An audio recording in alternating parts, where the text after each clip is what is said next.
States. What are some of the telltale signs of human trafficking? It's hard. It's a little bit hard for the public to figure it out. When there are, for an example, we were doing a surveillance one time. It had nothing to do with human trafficking in Los Angeles, downtown Los Angeles, and there was a street. The street we were on had 9 bridal stores, and it's here in Los Angeles. And there's 9 bridal stores right next to each other along the street. And we were out there on surveillance for a couple of weeks, and we kept looking, and everybody that came up to the bridal store were men, without any women. And not a lot of men go to bridal stores to get gowns, you know. And they were going in, they would be in there for 45 minutes or an hour, and then they'd come out. And it was obvious that's human trafficking. And then we started watching the little store across the street, and girls would come in. We would plant somebody in there. Girls would come in who didn't speak very good English. They were either Asian or Czechoslovakian, Russian, different countries. And they don't speak too good of English. And they seem very scared. They're very withdrawn. They won't talk to you. They won't look you in the eye, directly in the eye. They don't want to talk to you. Because they're petrified. They're conditioned completely. Their passports are taken away from them.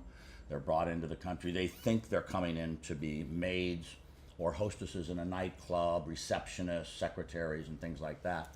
And they get them here, and they take their passports away from them, and they rape them probably 20, 30 times a day.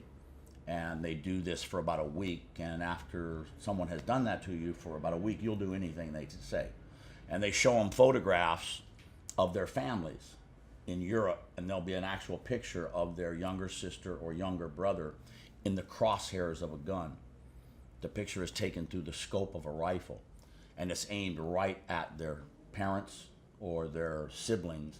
And they let them know, they say, if you escape, you could probably escape, you know, when you go across the street to the store or whatever. If you do, we will go get your sister, your little sister, to replace you, or we'll kill your parents to replace you. Oh, goodness. And they've done it before. It's not just an idle threat. They have actually done it and let all the other girls know that they've done it. And then you see this one girl completely break down, and no one's going anywhere. No one's going to run away. So they're extremely conditioned.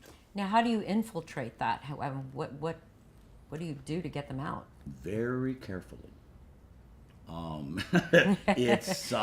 There's just a lot of ways. Yeah. I wouldn't really want to go into a lot of that because the bad guys about. watch shows just like everybody else does.